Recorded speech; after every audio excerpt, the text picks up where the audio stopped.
காங்கிரஸ் தலைமை அனுமதி பெற்று விஜயை சந்தித்ததாக கவின் சக்கரவர்த்தி இன்னைக்கு சார்.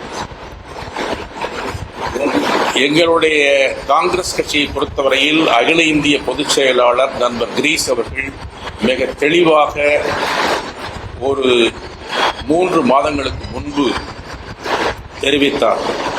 நாங்கள் யாரையும் நண்பர் விஜயை சந்திப்பதற்கு அனுமதிக்கவில்லை, அனுமதி வழங்கவில்லை. தனித்தனியாக சில பேர்கள் சில தலைவர்களை நண்பர்களை சந்திப்பதற்கு நாங்கள் பொறுப்பல்ல என்று தெரிவித்து விட்டார்.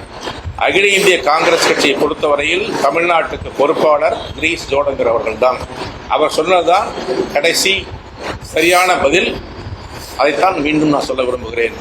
அதற்கு மேல் இதை சொல்ல ஒன்றும் இல்லை.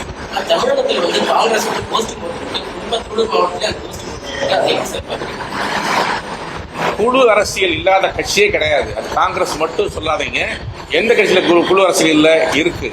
இதெல்லாம் ஒரு குடும்பத்தில் அண்ணன் தம்பி ஒன்னா இருக்காங்களா, 4 பேர் 2 பேர் உள்ளதா இல்ல, இதெல்லாம் நடக்கிறது தான்.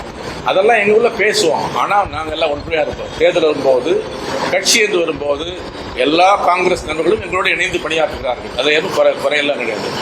அந்த அடிப்படையில் காங்கிரஸ் தலைமை, காங்கிரஸ் கொள்கை என்றால் ஒருங்கிணைந்து நிற்போம்.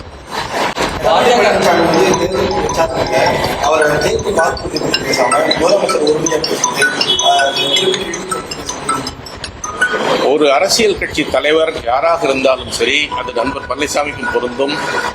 நாம் அனைவரும் இந்த சமுதாயத்தில் ஒரு அங்கம்.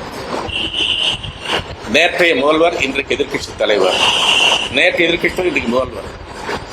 ஆனாலும் ஒரு பண்பாடோடு ஒவ்வொரு பேச வேண்டும், நட்புரிமையோடு பேச வேண்டும், நல்ல அன்பான வார்த்தைகளை பேச வேண்டும், கொள்கைகளை பேச வேண்டும். நாங்கள் குறிப்பிடுகிறோம், எங்கள் கூட்டணியை பொறுத்தவரையில் எங்களுடைய கொள்கை எல்லோருக்கும் தெரியும், எங்கள் திட்டங்கள் எல்லோருக்கும் தெரியும். நாங்கள் நிறைவேற்றிய சாதனைகளை மக்களுக்கு சொல்லுகிறோம். அந்த அடிப்படையில் தான் அதை பேசப்பட வேண்டும்.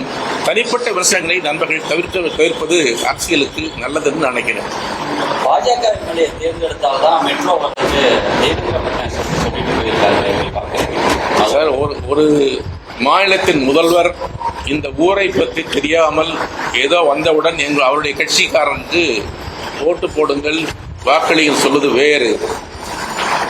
அவருடைய கட்சிக்காரர் செய்த சாதனைகளை சொல்லி வாக்கு கேட்க வேண்டும், அல்லது அந்த கட்சி செய்த சாதனை சொல்ல வேண்டும். ஆனால் ஒரு மாநிலத்தினுடைய உரிமையாக இருக்கிற பல்வேறு திட்டங்களை நாங்கள் குறிப்பிடுகிறோம். அவருக்கு நன்றி சொல்ல விரும்புகிறேன். ஏனென்றால் தமிழ்நாடு முதல்வரும் எங்கள் கூட்டணி தலைவர்களும் நாங்கள் சொல்லுகிற குற்றச்சாட்டு என்பது பிஜேபி மாற்றாந்தாய் மனப்பான்மையோடு செயல்படுகிறது என்பதற்கு நண்பர் பட்னாவிஸ் அவர்கள் வாக்குமூலம் கொடுத்திருக்கிறார். நன்றி. பிஜேபி தமிழ்நாட்டுக்கு எந்த நலத்திட்டங்களையும் செய்வதற்கு தயங்குகிறார்கள், செய்ய மறுக்கிறார்கள். காரணம், தமிழ்நாடு அரசுடைய முதல்வர் பிஜேபிக்கு ஆதரவாக இல்லை.